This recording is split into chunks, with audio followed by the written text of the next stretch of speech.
Who dat to everybody, and welcome to the show tonight. Doing some more of our Who Dat Confessional podcast, where we're going to be focusing on a couple different things, but mostly on who the Saints have been bringing in for pre-draft visits. We're getting closer and closer to the draft, and while we don't know a confirmed all of them, they have 30 that you can sign for any team. You can do these extra pre-draft visits, bring people in, and do these one-on-ones. Now, we don't have all 30. We do have several of them. We're going to discuss that today. And maybe to see if we can find a pattern. We know this team loves players who are at the Senior Bowl. We know this team has, high athletic marks they look for. They have high intel marks.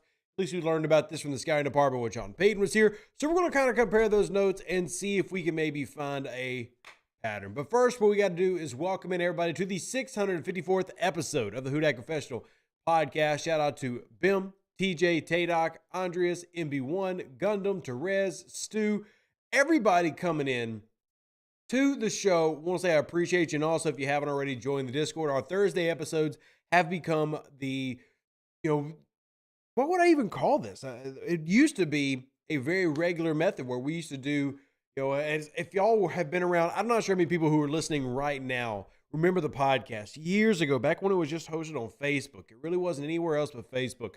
And we were really big on opening the phone lines and bringing people in. And just as it grew, it left from that, and now we're getting back to that platform. So that's been really fun on our Thursday editions. If y'all want to join in on that, all you got to do is join the Discord. Rainy, still, Bill, good to see some of y'all joining in tonight. And let's just go ahead and jump into the list. So how I'm going to go about it is I'm going to list by position who the New Orleans Saints have brought in for these extra visits, these 30 visits that they can assign before the draft, and try to get a little, I don't know if I'd call it like a microscope under certain players, but it's probably not something you're going to smoke screen too much, but you do kind of vary it. You're going to spend most of these on probably guys that go in the first 50 picks up to first 100 picks, and then you'll go for guys in later rounds. But quarterbacks have been two that they've brought in for pre-draft visits. Number one is Hendon Hooker out of Tennessee. I know many of the Saints fans that we've been talking to for the past couple months are big fans of Hendon Hooker. So that's something to pay attention to. And then the other quarterback that they've brought in that we know is Clayton Tune out of Houston, which is an intriguing mid-round to day three type of quarterback. And I will agree with everybody that when it comes to drafting a quarterback, you definitely don't draft one in like round 3, 4, 5, et cetera, to become a starter. But if you think that there's developmental potential in those guys, they're definitely worth taking in mid to late rounds if you've got a guy that you think will be a 2 or 3 year starter, which I think the team is hoping at minimum that's what they get out of Derek Carr. But you can still look at a guy and maybe a Clayton Tune, or even if Hendon Hooker falls, if you've got a young guy that you're grooming up, you're putting yourself in a good position. Let's move to the next, running back.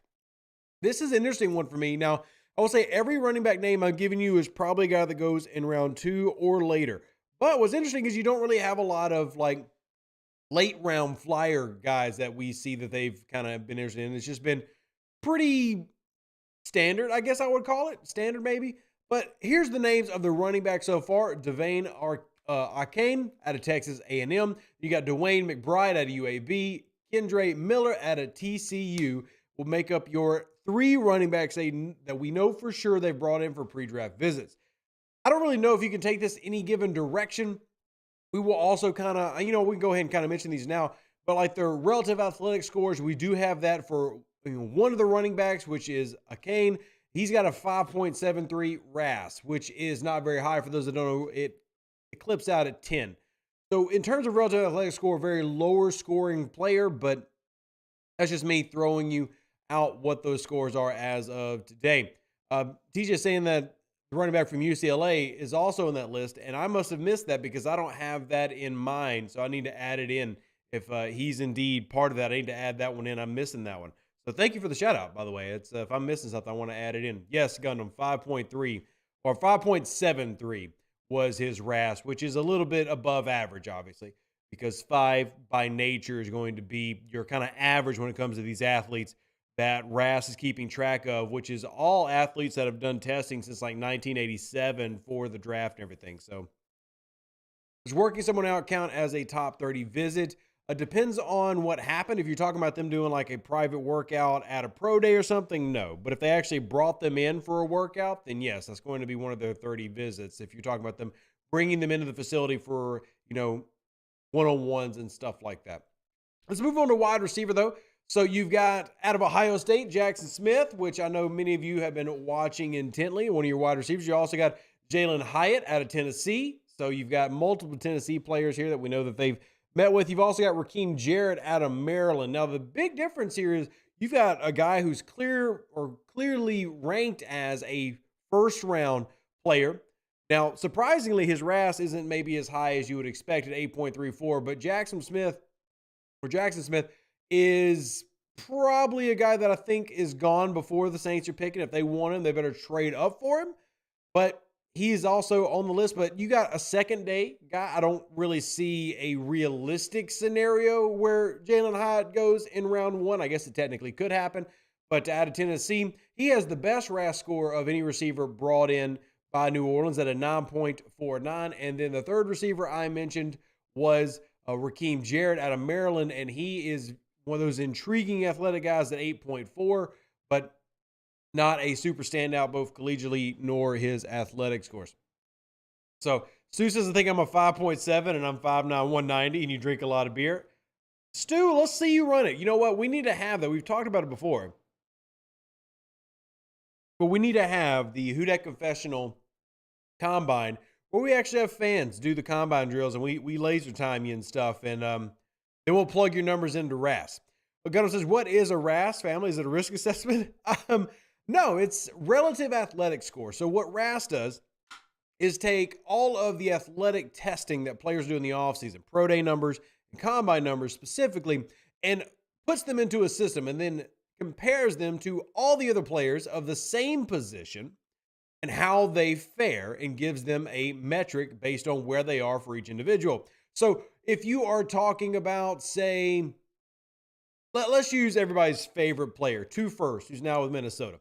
Let's say we're talking about 2 First. Well, we know that 2 First had a great athletic mark. Well, where did he score when it came to his actual RAS? We had a 9.66, which is really, really, really good.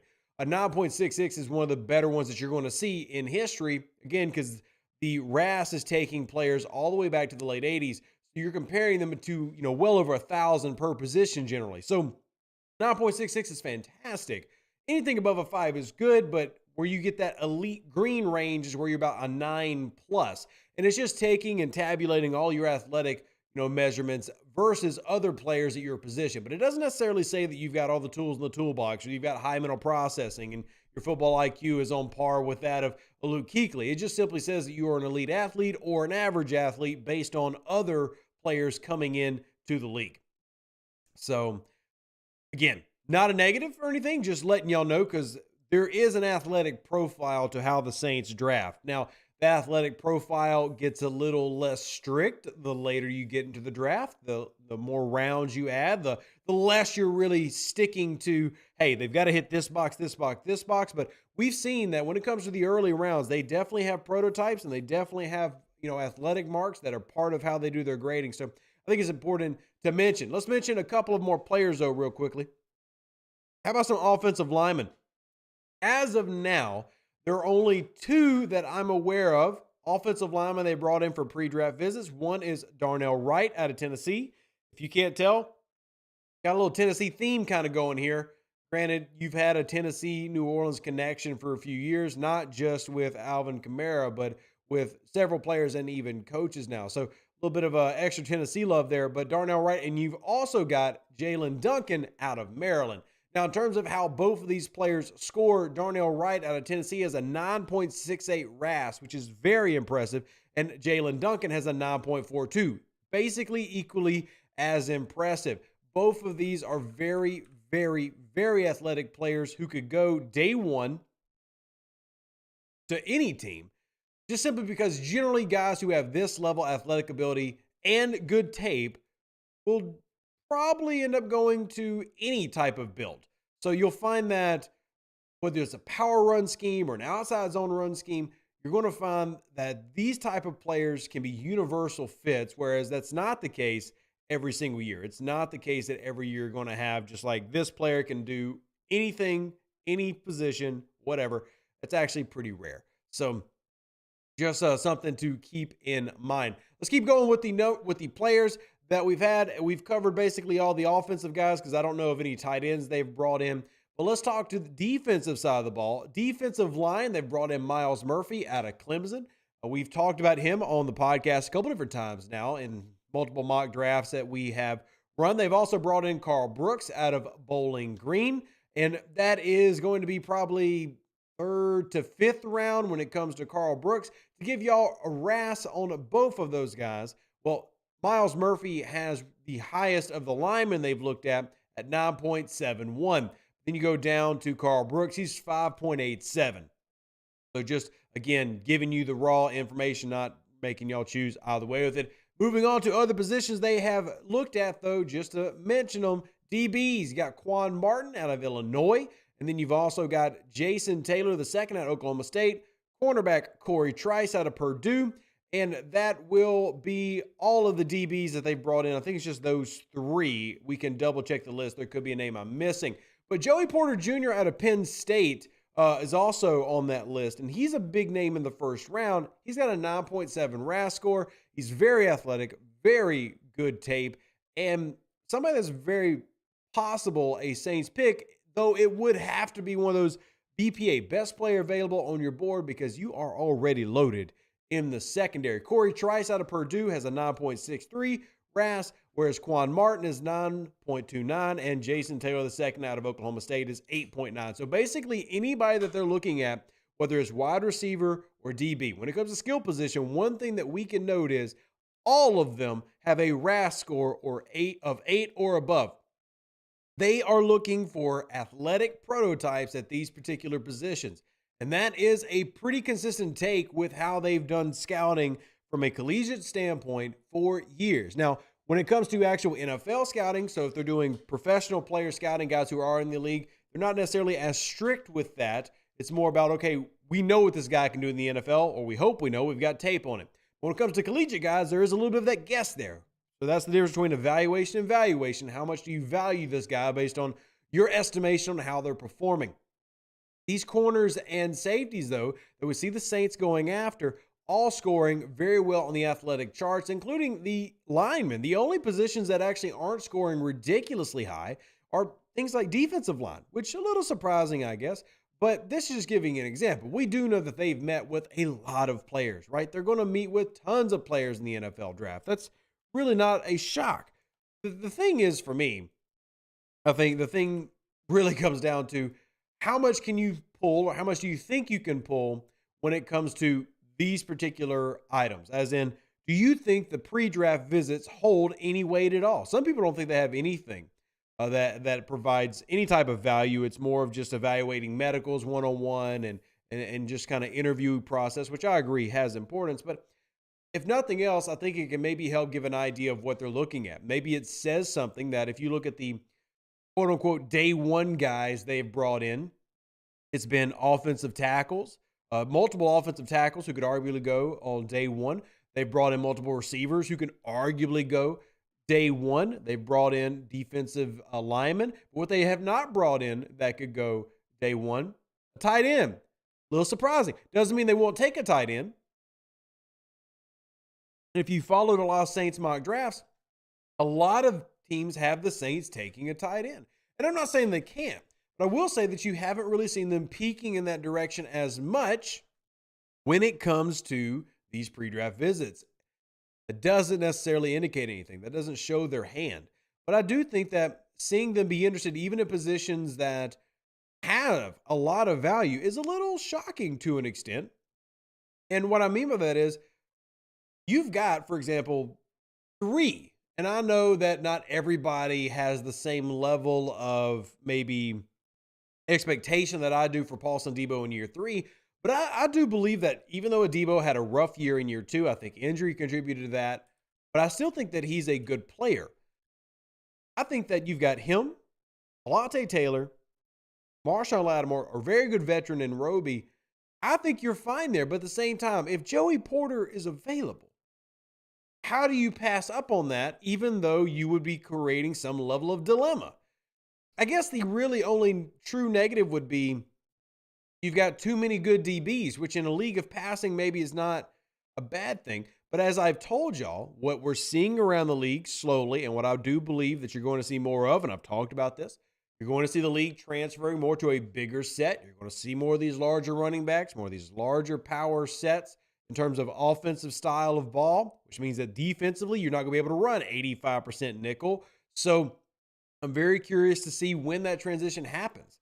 And if it takes hold around the entire league, or if it's just little bits here and there, certain teams that go after it, and if it ever ends up affecting what you see the New Orleans Saints running, because Dennis Allen's been pretty consistent with his scheme, and honestly, it's worked. I'm not here to really fault his defensive scheming as a coach, because I think that's a little foolhardy.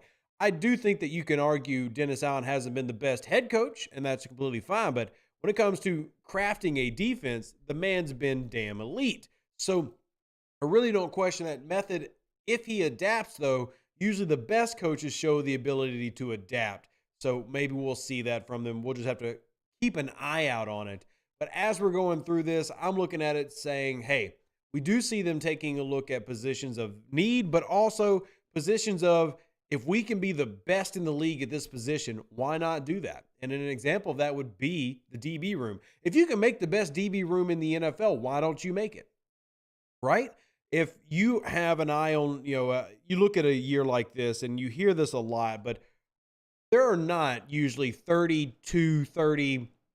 first round grades on most players. Like, teams are going to go into a draft in any given year. Most teams are probably going to have 15 to 25 guys that they say are first round talents for their team. And you might have in that, 15 to 25, maybe up to 3 of what you would call blue chip players. Blue chip players are the ones that every scout believes and every coach believes or can't miss. A blue chip that I did scout would be Saquon Barkley. And even though I'm not a fan of taking running backs in the first round, that's a blue chip talent. Quentin Nelson was a blue chip guard coming into the league. Just not only did he have the tape, the mental processing, the interview, everything just absolutely insanely good. Those are rare players. Like, you don't have a ton of those. Now, you have some guys who may be blue chip athletes. For example, Anthony Richardson coming out of Florida this year. That is a blue chip athlete. That is one of the rare, oh my God, this guy is insanely good. How is he this good? Why is he that athletic type of a player? For those curious, his RAS is 10. As in, for all quarterbacks in the history of pro days in NFL, he ranks at the very absolute top. Now, there are other players who have gotten a 10 before, but still, that's ridiculously impressive. That shows that you're at the upper echelon, but does that show that you're a blue chip player? It doesn't. It just shows that you're a blue chip athlete. So there are other things that kind of matter there that really maybe alter, but I will say that the cool thing about Richardson is you can look at him and you actually switch his position in terms of athletic score. You compare him to running backs, he's still a 10 RAS compared to running backs. You compare him to tight ends, he's a 9.84 as a tight end. So there's just some guys who come in the league who are just ridiculously high in RAS. And, I see TJ asking who are other quarterbacks who've scored a 10. I honestly don't know of one off the top of my head. I know several 9s. But I know just mathematically, when you get into over 1,000 players, you can have multiple 10s. I would assume Cam Newton is really close there. I don't know who else would be in that same, but I don't have the calculator right in front of me. But I would assume that there's a couple of guys probably right there. But I remember seeing when Kent posted it that, yeah, it was a 10. And it's ridiculously impressive, right? That's something that we're just going to go, wow, that is absolutely fantastic. And, speaking of just various positions that the team's going after, let's take a look at tight end, because there are multiple guys coming in this year's class who've got extremely high RAS scores, including guys that are even in the state. Like, has anybody been talking about John Stevens Jr.? Probably not. Reason being is because he's a raging Cajun. Now, As a Raging Cajun, though, he has a 9.1 RAS score, which is freaking impressive. That's freaking impressive, y'all. That's very, very, that might get him drafted, even though you're not putting up tape as a player at ULL and getting a lot of looks usually. But if you manage to pull off that type of RAS score, then you might actually have a chance of, making that happen. But you've also got Luke Musgrave, who's got a fantastic RAS. I think his was like 9.7. You got Luke Shoemaker, who was 9.8 or something crazy. And keep in mind that these are larger tight ends mostly. These are guys 250, 245, some 260. Zach Kuntz had a really good one. I think he had a perfect RAS score out of Old Dominion. So if you are looking at tight ends and you're looking at athletes, but also athletes who can do more than just be big athletes, this is a draft class that has a ton of those guys. And there's so many that you're probably going to see them continue on into the second or third round. Like when I look at Tucker Kraft out of South Dakota State, who's got a 9.6, he's not getting drafted in the first 2 rounds. So if you're looking for these elite athletes, they're there, right? And the key is not only taking these athletic scores, but then also looking at the tape. What have they put up? Have they shown the traits necessary to see this level? Have they shown the mental capacity in terms of football IQ on the field? And if they have, man, you're really looking at it being, a special class if they can put all the things together. But I think when you talk about the Saints, one thing that we've noticed early rounds, there is a clear pattern that they are going to draft guys that fit a certain athletic profile. So I think it's important when we talk about these pre-draft visits, when we talk about, mock drafts, make sure that you are looking at guys that fit the profile for New Orleans. That doesn't mean that you have to be right, but it does mean that you have to be accurate in what fits this team. So if you want to say a Jonathan Mingo is a guy that New Orleans can go after, well, maybe. Now you're going to argue, when are they going to make that move? Like, when are they actually going to go after that? But Jonathan Mingo, I think I've actually seen somebody mock him into the first. He had a 9.86 RAS, and he actually fits. He's 6'1", 220, 6'1 and a half-ish. He fits that Michael Thomas role that you're trying to fill, but he also has room to grow. I mean, his tape is not elite tape, but that's some pretty damn good, like, it's not DK Metcalf scary, but it's very good athletic traits. And we've seen especially what skill positions, how you can really elevate those players. If they're great athletes, you can make them into good players. DK Metcalf coming out was not an elite player in college. He was an elite playmaker, but that's the difference between being an elite player. We're talking about being an elite player. We're talking about your film. Are you putting out the understanding of the game, multiple route trees? Here's a wide receiver. But he's become a multiple 1,000-yard receiver in the NFL, multiple years with 10-plus TDs. He's been a Pro Bowler. He's been a second-team All-Pro. DK Metcalf was a guy that was an elite athlete who needed to develop a little more, and I think he has done that with Seattle. Maybe not become the best receiver in the NFL or anything, but still has been an extremely good guy who went in the second round. Same thing that you could be looking at with a guy like Jonathan Mingo. The measurables are there to make him into an elite player. Can he develop past some of the other things that maybe doesn't make him as ready as certain other guys? Lawrence says the reason I want the Saints to draft Zach Kuntz out of Old Dominion is because he has a 10 RAS score. And I will admit, that is impressive. That is ridiculously impressive. I think it's the only 10 for a tight end that Kent's ever posted. Just to give you some comparisons to tight ends of the past, Jelani Woods out of Virginia last year was a 9.9. Jordan Cameron out of USC 10 years ago was a 9.97. I'm looking them up. Now, Kevin Brock out of Rutgers in 2009 was a 9.89. So that's ridiculous. Now, the question, though, is, all right, does the tape match the RAS? Does the tape match whoever you use for your athletic profile? This is a guy in terms of athletic ability that is second to none, but is he the best tight end in the draft? To me, no.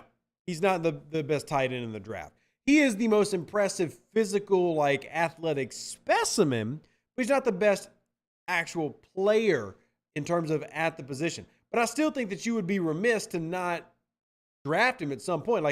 Where do you draw the line between you've got to have certain things checked in terms of the box, or do you just go full on Al Davis from, the old Raiders and say, doesn't matter, the dude's insane, draft him.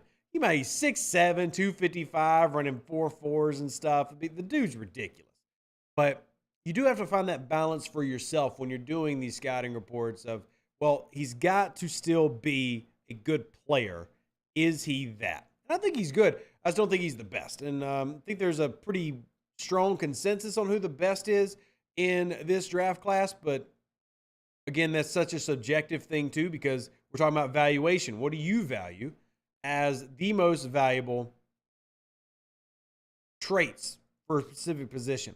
So if I was to go to, I'm going to pick a certain draft board that I use a lot. Luke Musgrave is right up there, and Mike Myers is a thing. Most people's consensus number one. If you're curious where Zach Kuntz falls on certain draft boards, a lot of draft boards don't even have him in the top 100, even after having this ridiculous athletic profile. Don't even have him in the top 100 players. So finding that balance is all about where are you at as a team and what do you need that fits you. Now, if you're New Orleans, you've got a very good flex tight end already. If you were to take another tight end, which would be completely fine, he would need to be a well-rounded everything tight end. So if you are New Orleans, you're probably more in the range of a Mike Myers than you are a Zach Kuntz. And Mike Myers also very, very good player. No shade thrown at him in this entire process. He is probably the most, I would say, developed and strong player as a tight end. I mean, he fits everything that you're looking for, both as an inline guy and a guy who can split out and be a receiver. But if you look at his athletic scores aren't terribly impressive. He's a 7.6 guy, which is above average. That's not bad, but that's not like, oh God, take a look at that. Now, he still had a really good 40 time. I think he ran like a 4.7 at 250 pounds. It's impressive. He's got good wingspan. Not great, though. But his limitations are maybe a little bit more on the athletic side than they are on the field side. So, Laura says he's a great fifth rounder, allows you to take needs early, and he can develop for a year behind our decent room. The same thing that you did with Jimmy Graham, right? Maybe you take him in the third, and I'm okay with it. You take a risk, and I hate to keep talking about the dang, I almost hate bringing up Jimmy Graham because everybody brings up, well, he played basketball in college. And that big body allows him to box out players up the seam. I don't want to go through that again. But I will say, if you drafted Kuntz in the third round, I wouldn't be upset about it at all. Because you're talking about a guy who has the potential to be ridiculous. Because as much as I harp on mental, acuity and football IQ being the most important trait in the NFL, and I believe it is, you're generally not going to go to the NFL and become a leader athlete. And I know that's not a word, but I'm using it today anyway. You're not going to be Michael Thomas, come into the NFL, and then suddenly become athletically DK Metcalf. That's okay. You don't have to be DK Metcalf. You can still dominate in the league. So when it comes to athletic measurables, there is a reason to look at him, because if a guy is a certain level of athlete, he's going to be special in a way that nobody is going to become. Guys just don't become that level of special at 25, 26 years old. They might become better at reading fields, understanding football, diagnosing things and attacking better. They might be able to process faster and quicker and just be better football players, but they're not going to just magically become better athletes. So, and TJ brings up Mike's RAS was 9.1, which is, his pro day did help him out a little bit, but that's still not like a 9.9 or a 10, which we've seen some receivers get. And that's kind of what I'm saying, TJ, is you're not going to go from a 9.1 to a 10 as an athlete. So if you can draft a 10 or a 9, you draft them. But they also then need the other things to back up. You need the film, you need the interviews, you need the medical clears so that you can then start talking about drafting a guy even earlier. But just based on athletics alone, I'm willing to draft a guy like Kuntz in round 3, even though he's probably on tape a 5th-round player. Doesn't make him bad. He's not bad at all. But his tape is not It's not Mike Myers. It's not Shoemaker, who both have better tape, in my opinion. It's not Luke Musgrave, who I think has very good tape. Probably doesn't have probably is not going to get the love that he probably should coming out of Oregon State because, one, doesn't have a ton of production or starts, and that's going to shy away a lot of people, understandably. But he does just, when he has been on the field, man, did he really make great plays, especially as a flex tight end. So it's all about what you value and what you're looking for. He says teams like the Jags bank on high RAS and coaching to bring out potential. And if you are a quote unquote bad team, maybe that makes sense for you, right? And I think you can come out of being a bad team by bringing in elite athletes and bringing in good coaching and trying to build a team from scratch. And that's what they've done. The Jaguars were ass. I mean, let's not lie about it. Jaguars for a long time were ass. Now they're better. And they got better by, one, bringing in better coaches who are better at developing and bringing out talent, and two, bringing in elite athletes who might necessarily have been the best players of their position in the draft, but they brought in some damn good people. And they went from being, 3 years ago, a 1-15 team to now a 9-8 team. So you can build from that if you go about the right process. Now, they had to leave Doug Marrone to make that happen. Shout out Doug Marrone. Good to see you in the Saints facility there, buddy. But you know what you got to do, right? Like, you make the moves you got to make, and you see what happens. Shout out Doug Marrone. But now they've got Doug Peterson there, and it's working out for them. So, Jags got generational QB. That's why they're good. It's not just that, though. Like, yes, getting Lawrence helped the Jags a lot. And getting a good QB matters. But it's more than just that, though. Like, you've got a good QB. That's going to help you be a winning football team. But you've also got, Jamal Agnew for them, who made the Pro Bowl last year. That matters. And a special team guy has just as much value in terms of how you win or lose the game as a lot of other positions that get ignored. I know a lot of people are going to look over that. Why are they going to look over that? Because you've been trained to look over that. You've been told to look over that by everybody. And it gets annoying hearing myself or the Ross Jacksons, around Saints land talk about it, but it matters. You look at their running backs. They've got two very good but very young running backs. They got a 1,000-yard rusher who's 23 last year in Etienne. That matters, right? Getting young but getting high-end players. That helps that team. I also got Dan Arnold there, so I guess we can give a shout out to Dan Arnold. Shout out Dan Arnold. We appreciate you. But you look at their starting corners. Tyson Campbell they got. He was only 21 years old last year. They also have what's his name? Dang it. I just wish I had these guys pulled up. They got a linebacker they drafted 3 years ago. It was 23, 24, who's their full-time starter. So safety, they had a rookie starting. So you just have a lot of guys that you can find success with and then mix it with a Josh Allen. For those that don't remember Josh Allen, that's also a dude that they drafted young, have raised into being a very good Pro Bowl level player on the edge. Has he been ridiculously elite?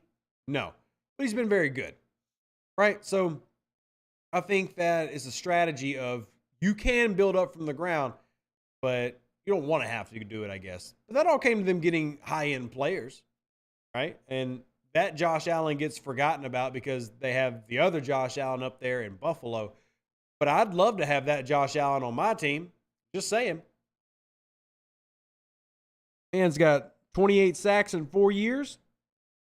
And one of those years he was injured, so he missed half the season. I'll take that. Yeah, it'd actually be very nice to have that. It'd be quite nice to have that, actually. What's it like to have a defensive end / weak side rushing linebacker who can get consistent 7 sacks a year? I don't know what that's at. What is that? It's weird. Really weird. Stop it. You're making me feel bad. But, yeah, and then DT Walker. They do have Trayvon Walker, but did he play linebacker? No, he's DN. Does he stand up and play as an outside guy, or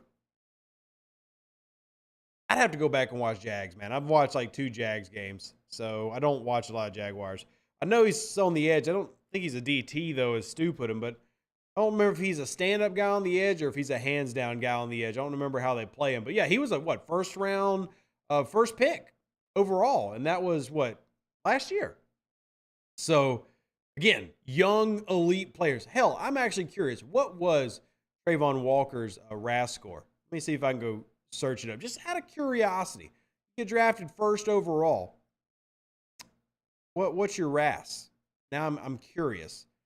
So if you actually go to ras.football.com, you can actually look up all their various players, and you can look up every player from every draft that they've covered. Let me see if I can find it. That'd be last year's draft. Let's see. Where's last year's draft? Give me just a second. 2022. And let's limit it to just last year. Takes a while to input some of the data because, well, numbers. All right, 2022, just last year, he had Walker. His RAS was 9.99.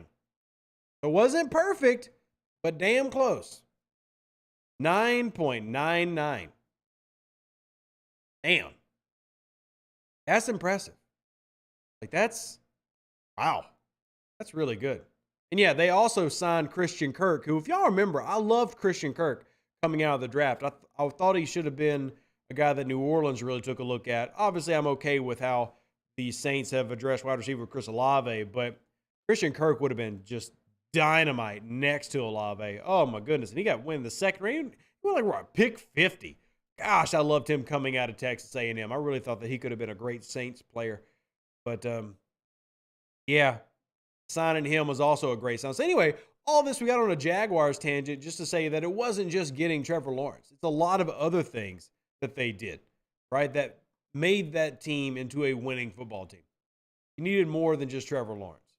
So, who that to you, Tyler? How you doing? What 30 players visit the Saints? We just covered that earlier, Pelicans. I don't want to rehash it because we're 40 minutes into the show, but we did cover that a little bit earlier. Yeah, I wanted Kirk same way, TJ, because this was 2018. Christian Kirk was coming in. You know, you had Michael Thomas in his prime, and you talked about what the Saints really needed to either extend Drew Brees or move on to another quarterback. They definitely needed that short intermediate guy who could also stretch the field when asked, and Christian Kirk is that guy. And he had a really good year last year. Now, is the guy worth the price he ended up costing? Worth is so relative. If you're a free agent wide receiver, any given year, you're going to get a dope contract if you're the best guy available. And I think he was the best guy. But last year, he was 1,100 yards and 8 TDs.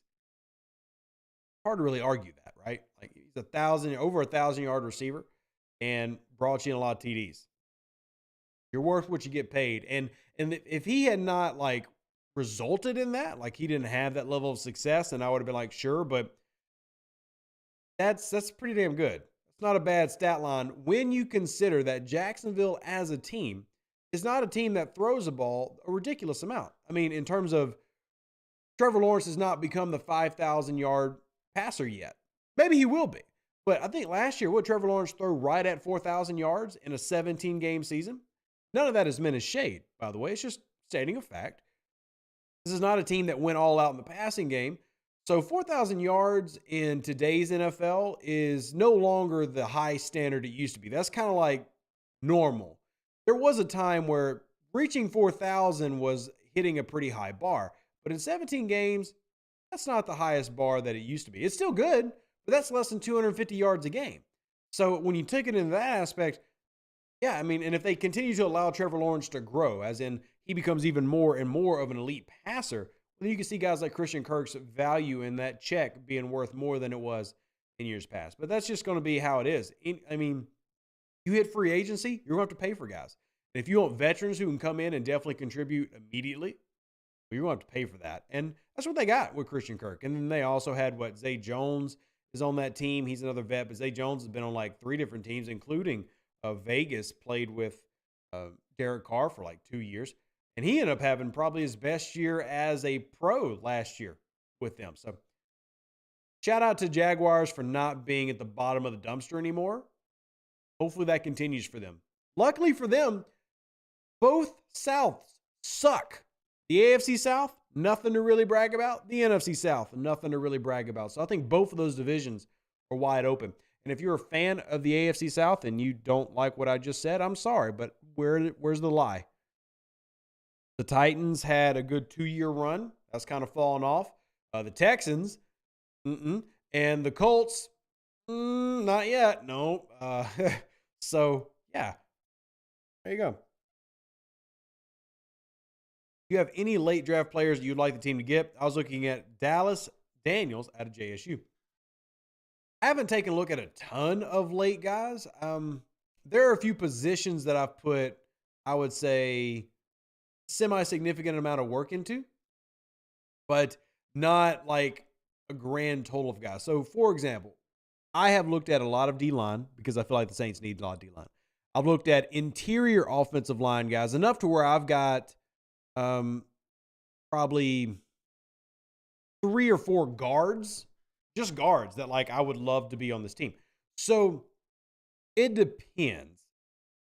Wide receivers, I haven't looked at a ton. Like I've looked at the top set of wide receivers. So I would say the wide receivers that I would predict to go in the first 3 rounds, I've watched a lot of those, but I've not watched, Trey Tucker. I'm literally thinking of somebody. Like I've not watched a lot of Trey Tucker, right? So I realize that he exists. I remember he plays for Cincinnati, and I've, seen basically highlight clips. Like I've seen film of him, but like I've seen all 22, but it's been like other guys that I follow who work in the industry, what they've posted. I haven't actually done like a deep dive on a Trey Tucker. So I can't really answer that. Now I will tend to give and I know this is kind of like stupid bias, but I do tend to give a little bit more of a focus to the SEC. And funny, just a really sidebar here. When I was getting into sports journalism, one of the things that I'd actually talked to a couple of scouts about was, would it be useful if there was a scout who just focused on conferences? And I had talked about just scouting when it came to the draft, the SEC. Like just focusing on the SEC East and West, not focusing on any other players, and just scouting those and then sending those out to teams and different boards. And I still kind of have that bias to an extent because I have watched Jonathan Mingo. And I don't think Jonathan Mingo is a guy that should be drafted in round 1. But if he got drafted in round 2, just like Michael Thomas did, I wouldn't actually be upset with that at all. I'd be like, you know what? I'm cool with it. Absolutely okay with that.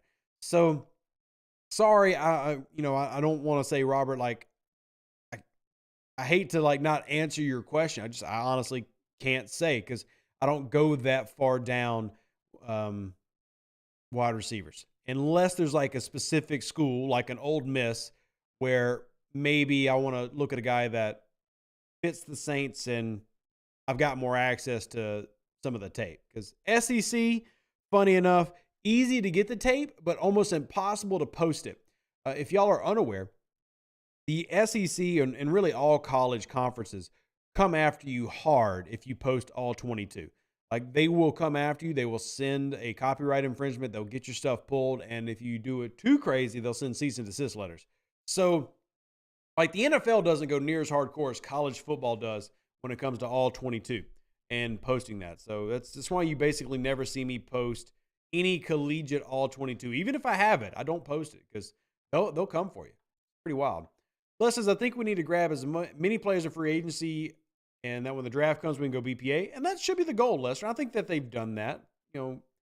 Would you say that they've done that successfully? I probably would.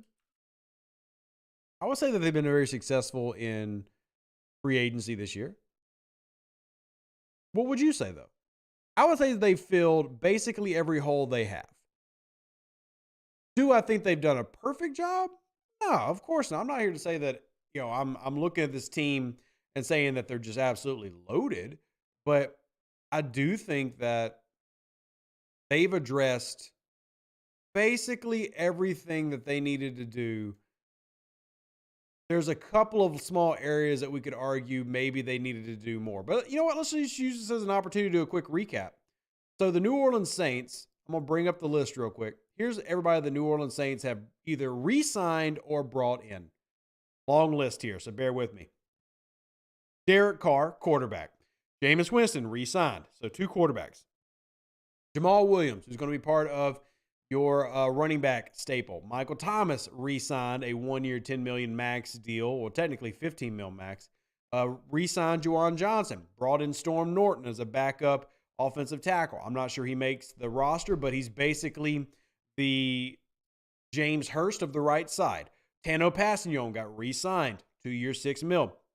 Malcolm Roach, Kalen Saunders, and Nate Shepard, 3 different defensive tackles either signed or re-signed.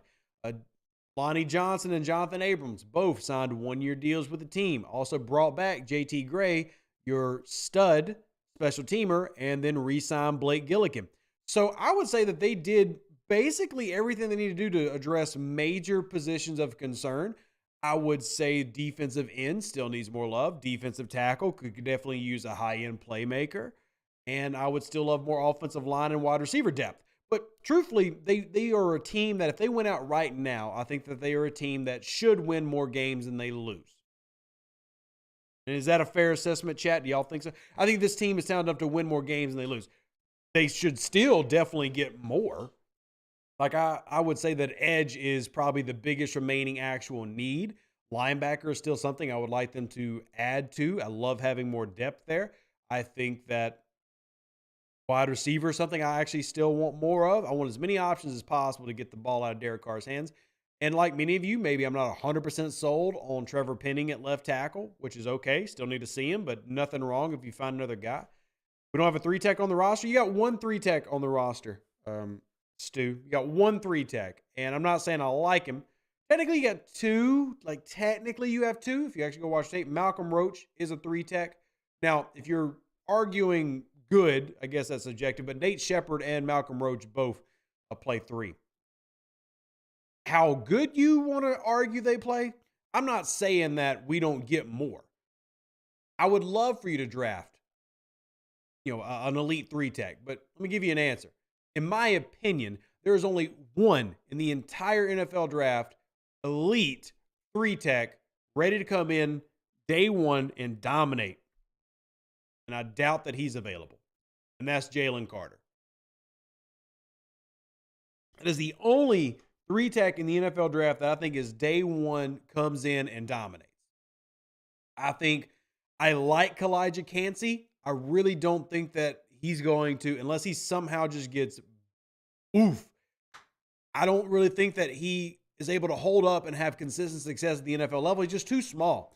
275 is defensive end, not DT, man. I need him. Even Sheldon Rankins. Sheldon Rankins was arguably small for his position. And he was still a guy weighing 290, 295. So I love Cansey's tape. I just don't believe in, I don't know where this, man. I just don't know if he's an NFL elite player. I still think that he's going to be a player. Like, I still think that he's going to be good. I'm not convinced that I can rely on him game in and game out. But he still put up a monster RAS, even being ridiculously undersized. Like, I'm actually going to put this one up on the screen. I will actually share this one with y'all. Like, it is so insane to me that he's able to overcome what was a ridiculously bad size. And he still came in beefier than he was listed. If you look at his college site, he's listed as a guy that played at like 270, 275. He came in the NFL Combine at 281, which is big for him. And he still had an abysmal RAS score. Now, for those watching, you're going to see it on the screen. For those listening, I will just tell you what he ended up scoring. But his RAS was a 9.59. So not only did he get an elite RAS, he got an elite RAS having a very, very, very poor size evaluation. 1.78 between height and weight. That's where he scales as an athlete compared to other defensive tackles.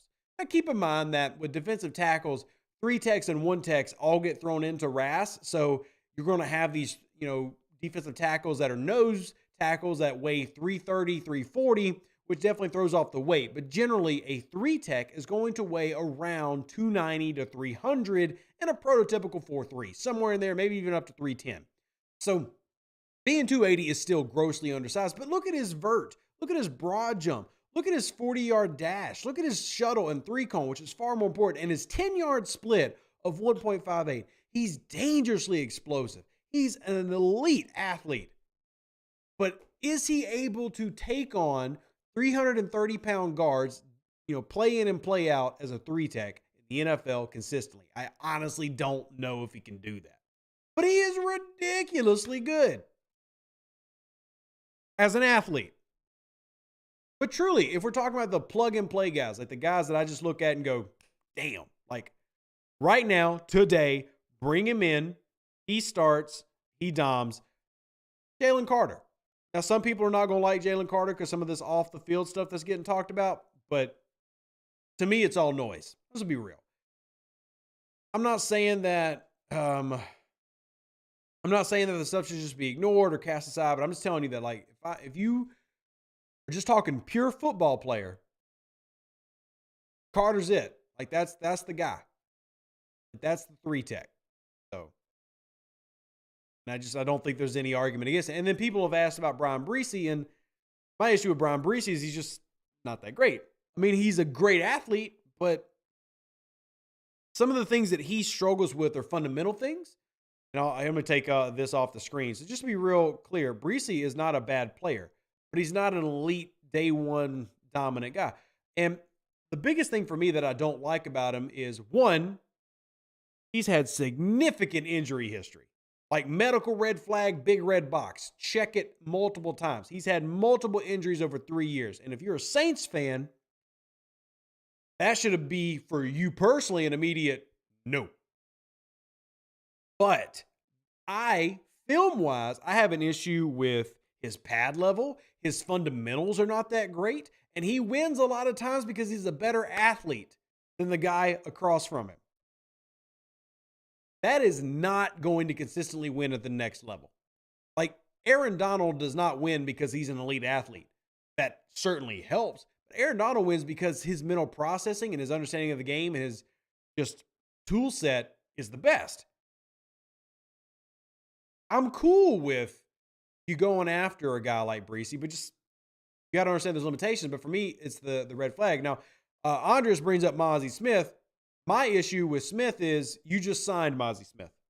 You literally just signed him. Mozzie Smith is a prototype 1 tech. He is a nose. He's going to play 40% of your snaps in a game. He's going to run stop, and he's going to come off the field. You just signed that, and Colin Saunders. I'm not saying you can't draft Smith, but that's what you signed. Like, you've already got it. So do you need to draft it? Probably not. But if you do, if he's around the 3rd round, which 1 techs typically will fall because they don't have the versatility, yeah, no problem. Grab it. Make that defensive line better. Again, best player available. And if Mozzie Smith, even if he's a 1 tech, is going to help you, take him. But he's not a round 1 guy for me.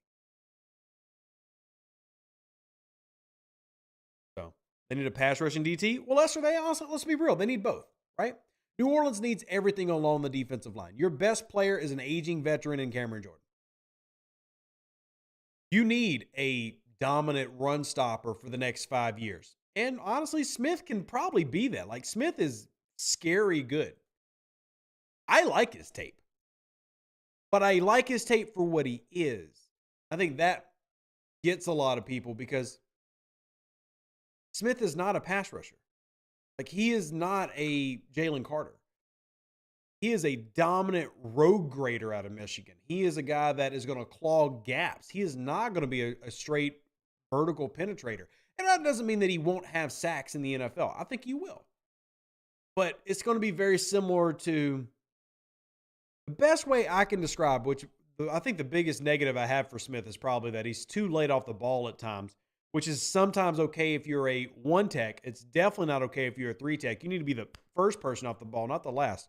But if I had to give you a player to compare him to who's had a long NFL career that you probably have never heard of, Justin Ellis.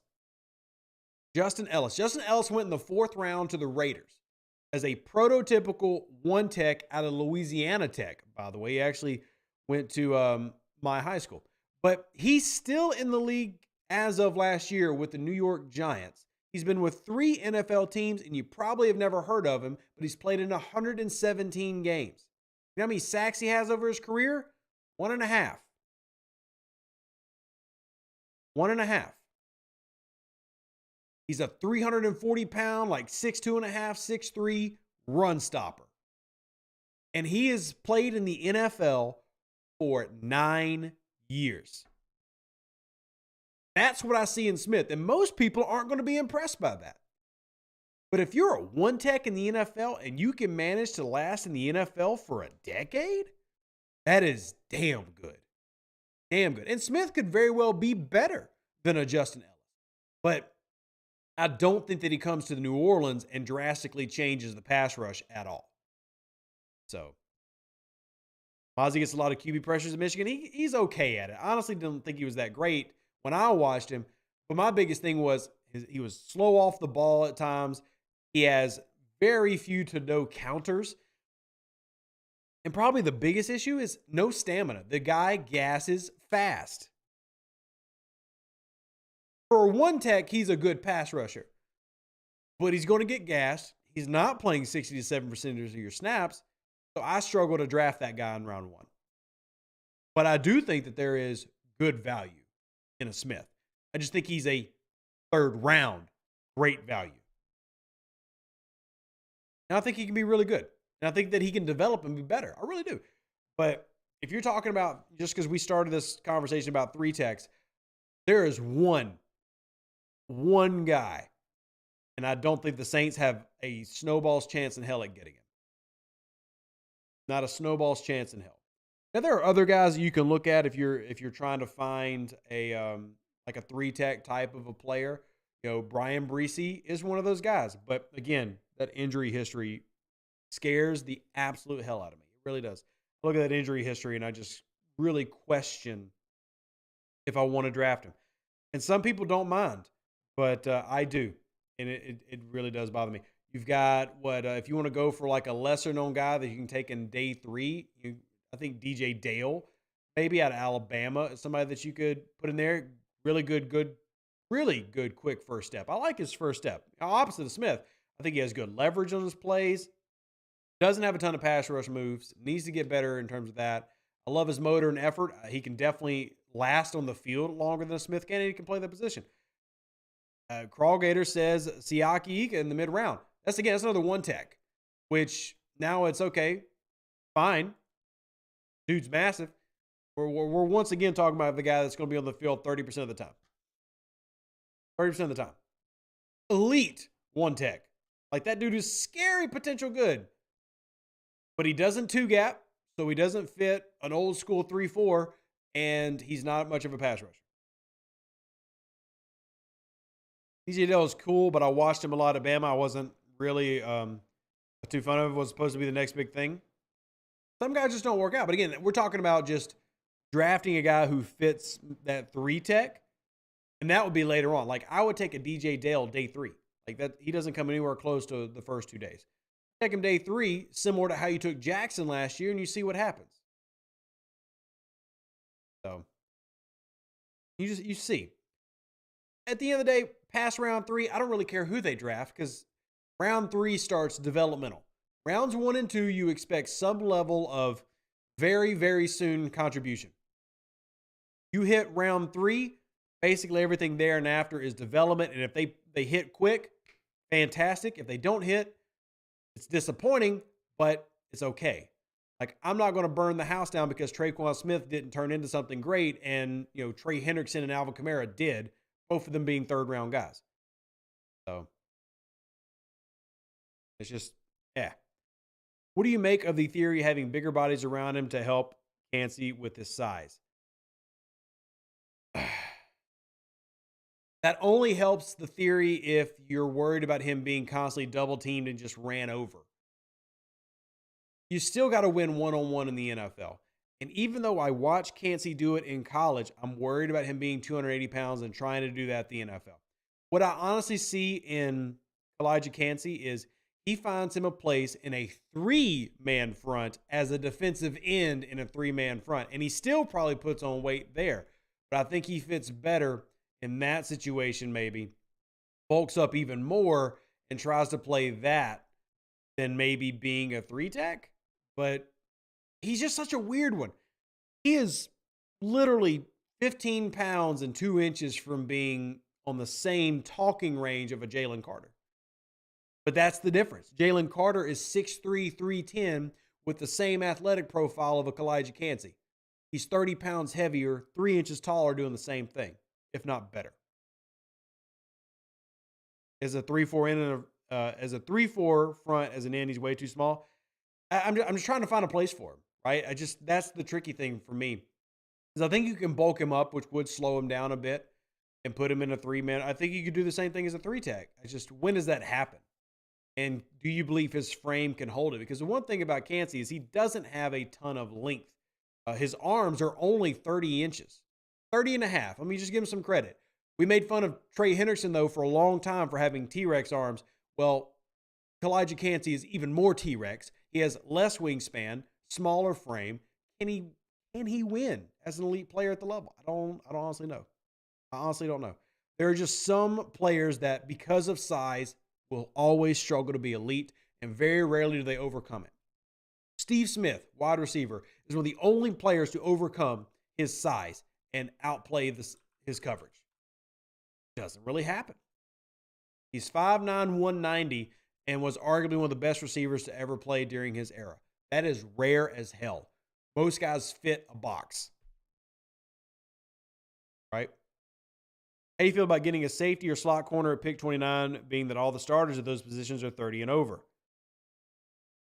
I'm good with taking BPA if that's what they need to do. Safety is something that I'm definitely okay with them taking. I haven't seen it talked about a lot with a lot of people, but I'm definitely okay with it. I just don't really know if there's a lot of first-round value there, where I think if you're in the Saints, you're in a bad spot.